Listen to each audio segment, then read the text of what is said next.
Hey, Bio3 folks, welcome to week 2 of remote learning. Just wanted to give everyone a heads up of what you should be doing this week. If you haven't already, lab last Wednesday was genetics. And so I had a genetics tutorial both in PowerPoint and PDF. And I put the genetics lab handout as a docx, which might be easier for people just to be able to fill out typing their answers on the document to upload.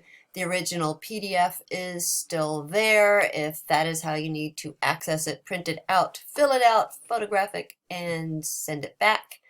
And the Mendelian traits grid, where you can remotely survey friends and family for their traits and submit that.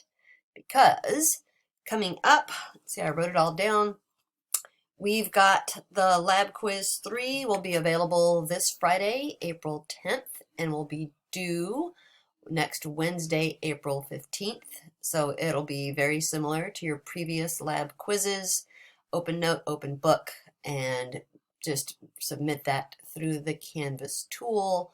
Likewise, the next lab notebook check is due on the 15th, and that will be your mitosis, your meiosis, and your genetics handouts.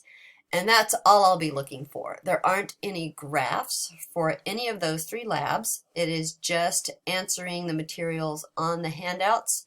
We completed the mitosis and meiosis labs together, so you should have all of that information already.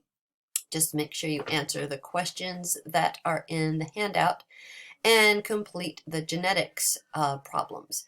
If you have any questions or problems on any of those, please do email me and or ask for a Zoom conference. I've been having Zoom conferences with students going over lab notebook material, and they've been really productive.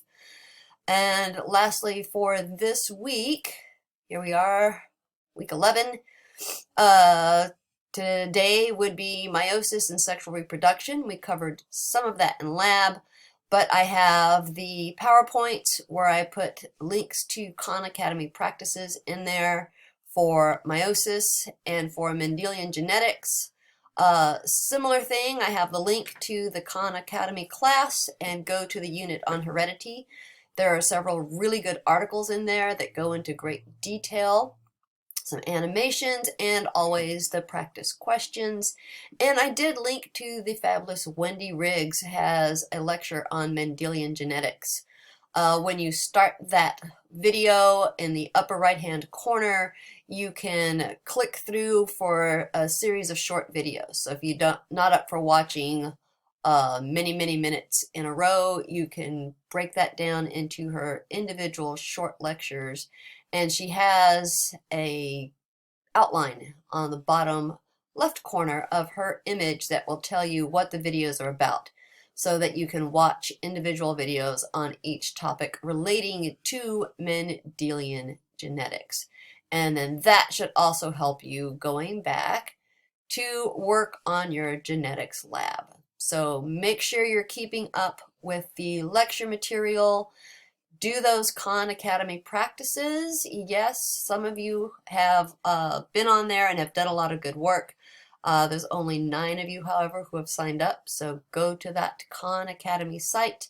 There aren't any points associated with it directly, but the exam will be pulling heavily from Khan Academy and my PowerPoints. So being familiar with that will save you a lot of time and headaches. So again, if you have any questions regarding any of the things that we are doing or have done, email me or send me a message saying you'd like to have a Zoom meeting, and we could definitely go over that. Hope everyone is healthy and well.